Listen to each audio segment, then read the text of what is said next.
Samantala, muli naman nagbunyi ang sambayan ng Pilipino sa pagkakapanalo nga ni Manny Pacquiao. Sa Navotas City po, tutok na tutok ang ating makbabayan sa live satellite ng laban. Ang ilan po ay napapatalon pa sa tuwing uundagin at bibigyan ng maraming suntok ni Pacquiao itong serious. Hindi po matigil ang hiyawan ng mga nanonood.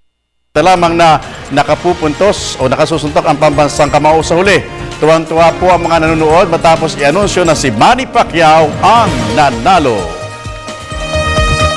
Well, natutuwa tayo at nanalo si Manny. Siyempre, makakapagbigay kasiyahan at pride na naman sa mga Pilipino. At kahit papano, doon sa mga nasalanta ng bagyo, siyempre, alam ko, nanonood sila.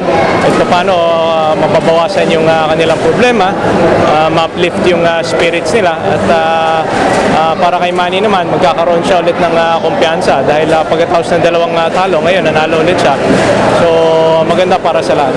Well, congratulations, Manny. Maraming salamat.